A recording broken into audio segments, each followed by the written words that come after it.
Yeah. And I also think that, you know, that because of pain that has happened to me, it doesn't mean that it's impossible for me to cause pain to somebody else. Like, it's almost like saying, well, if you're Jewish, you can't be racist. Well, like, no, you can be Jewish, Yes, and you can be can. racist against African Americans.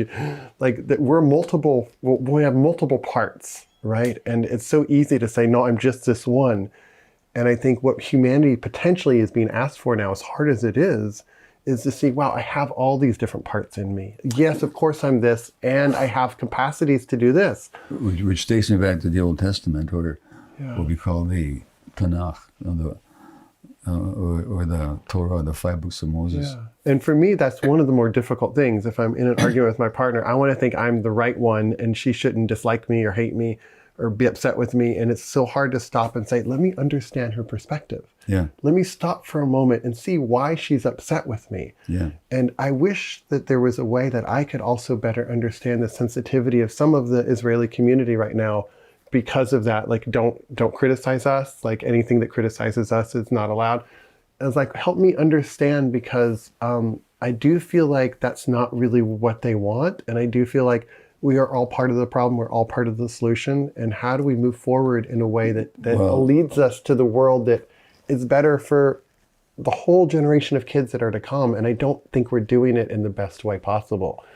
And I think the people who could really address that. But I'm quoting mutual acquaintances of ours, Dan Siegel, the psychiatrist.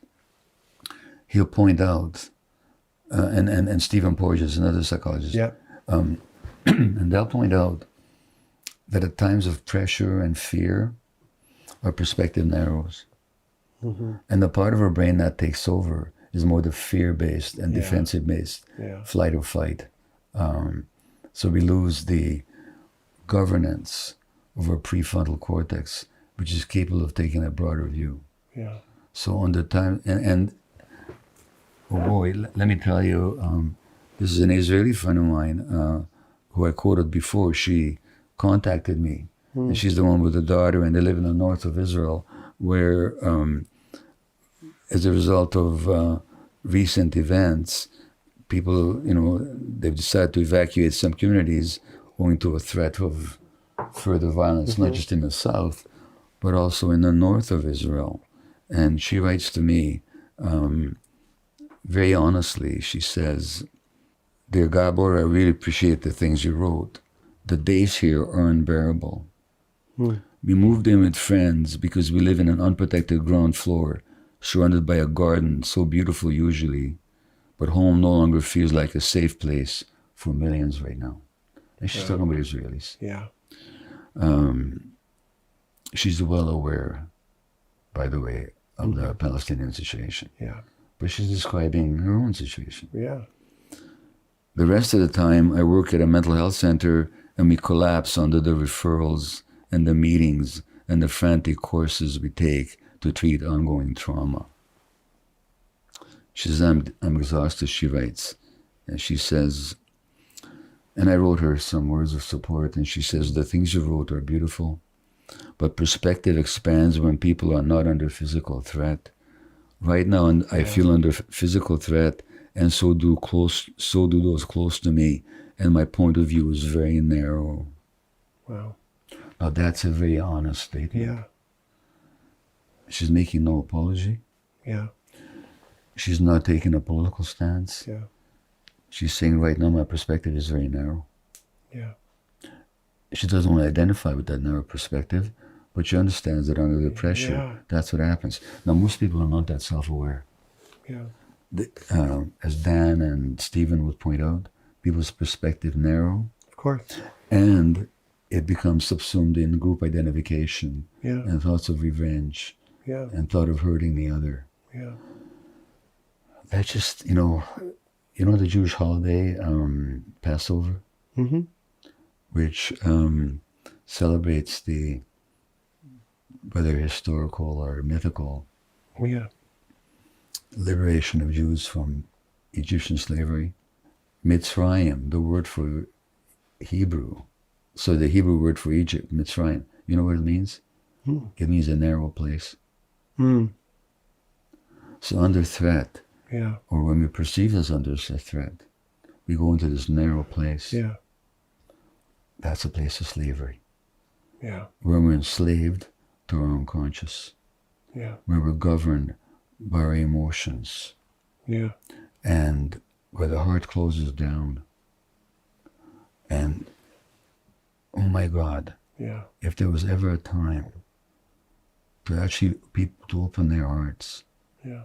to not get stuck in a narrow place, to not repeat the past, yeah.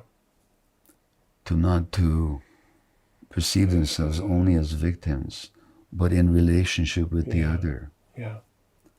and have the willingness to examine my role in that relationship, which is all we ask for in any marriage, by the way, or in any relationship. The practical difference is that one side wields enormously more power than the other. That's just how it is. Israel has the fourth most powerful military in the world. We're talking after the US and China and Russia. It's a nuclear power, which nobody talks about, but also nobody questions. It was created maybe as an act of self-resurrection on a national level, if you want to see it that way, but at the cost of crucifying another people. Couldn't have been done any other way, no matter what anybody imagines.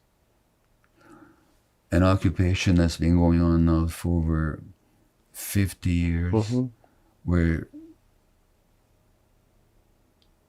most of the Jews that Palestinians see wear uniforms, carry guns, oppress them, kill them, destroy their homes. Where in Gaza, and you know, it almost tires me to go over the history of Gaza again, but it's not what people imagine.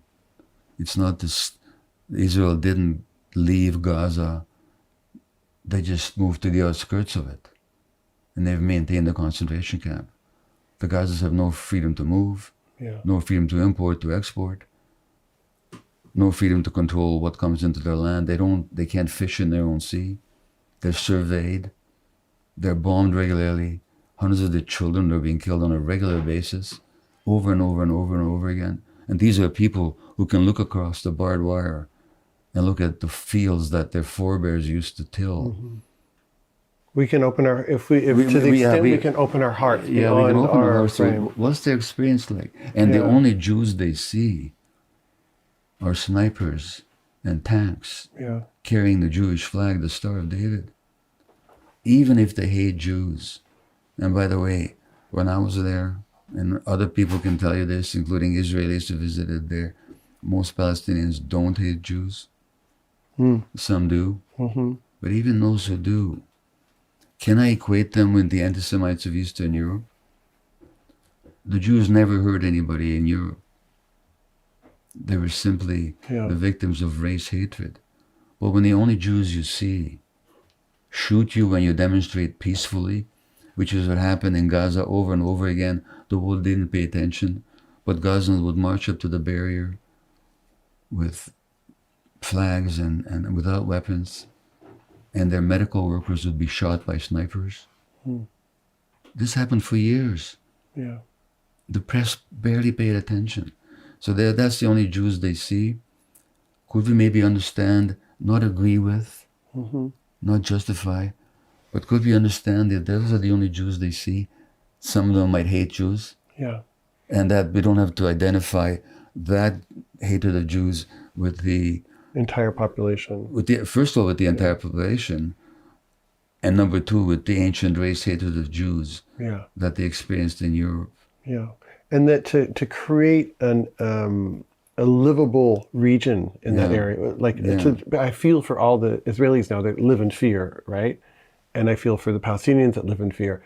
And so to create a more livable situation where it's not that fear of a suicide bomber or a bomb coming in, whatever the fears would be, there's a certain shift, a certain orientation shift that feels like it needs to happen. And as you said, the world community is a part of it. I, as an American, am a part of that. Like, I don't leave it up to any one group to do that. Like, I feel like there's a bigger shift. And can you help us, maybe you already have it, can you help us understand how that shift might take place, and how, if you're part of the Israeli establishment right now, or leadership, if you're part of the Palestinian leadership, part of the U.S. leadership, what is the expression of a new way of orienting that might give us even just like an inch toward a different path? I don't want to address anything I say to the leadership, and I tell you why not, because they don't have good faith. Okay. They have interests. Yeah. And they serve interests, and they're slavishly beholden to those interests that they Maybe serve. to the people then. But I love to talk to people, ordinary people. Great. You know, the leaders created the present situation. They didn't have to. They didn't have to create this. They did. But to ordinary people, I would say, first of all, have your feelings. You can't help having them. And they're natural responses to your perception of the situation and to the objective situation in many cases. But just as in any relationship, don't let your emotions govern your decisions. Yeah. Number one. Number two, can you for a moment put your hand on your heart and imagine what it's like to be the other? And I say that to both sides. Yeah. I say it more to the Jewish side for two reasons. One is I'm a Jew myself. I'm much more concerned with the emotional and spiritual well-being of my own people. The Old Testament says, "Thou shalt not oppress a stranger, for you know the heart of a stranger, you who yourself have been strangers in Egypt." You know the heart of a stranger. Well, a stranger means the other. Yeah. Allow yourself to know the heart of the other.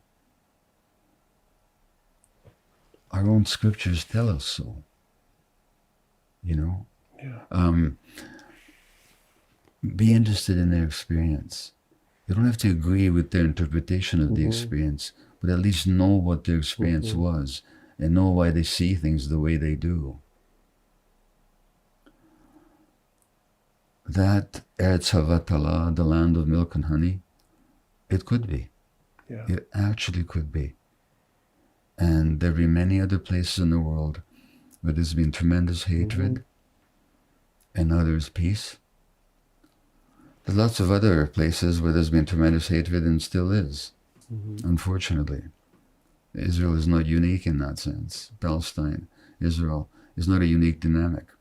We can see so many places where ethnic identification and misperception leads to so many conflicts. But I say to people, open your heart. Just put your hand on your heart.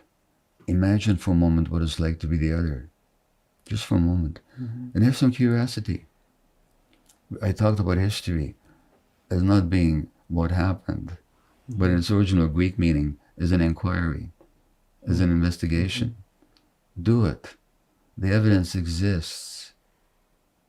And you don't have to look to the other side to tell you the evidence.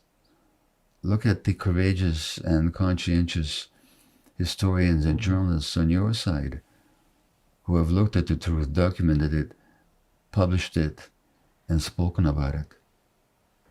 When Yom Kippur is the greatest Jewish holiday there is, the Day of Atonement, which some people say is the Day of Atonement, where we actually recognize our mutual friend Dan Siegel wrote a book called Intra-Connected. I don't know how Dan feels about this issue. I haven't talked to him, and I don't know how he feels about being quoted here. So I'm not interpreting his political views here. I'm talking about his wisdom. He wrote a book called Interconnected, where from the very inside, we're the one and connected with everybody else. So recognize our interconnection and our interconnection. the Day of Atonement, the Day of At-One-ment, when we're supposed to recognize our oneness with all that there is, enjoins us to look at how we've hurt others, not at what was done to us. We have 364 days a year to lament what was done to us. But on our greatest holy day, we're asked to look at ourselves. And I say, don't just do that individually. Do it collectively. I think my experience in Sarajevo, in Belgrade, in Budapest, in Prague, in Transylvania, in Scotland, in England, I'm talking about my last 4-week trip. People just want to be human. They want peace in their hearts. They actually want to love. They feel better when they're open and full of love and expansive. I mean, imagine your own state. When do you feel better? I'm not talking about when do you feel right, but when is your body more at ease? It's when we're open. That's what people want.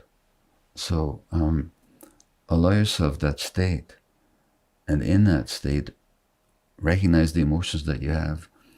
At the same time, just for a moment, understand the other, understand the stranger, and the Old Testament I was referring to before is very much a double-edged document. Sure. On the one hand, it advocates genocide, and God at some point threatens the Jews because they didn't kill all the local inhabitants of Palestine when they came in as conquerors. And then on the other hand, it says you will not oppress the stranger. And the prophets then come along and magnify that statement. So there's plenty in our tradition that would allow us to be proud of who we are and to declare who we are, and at the same time not be at odds with people who at the very least are our cousins. Yeah.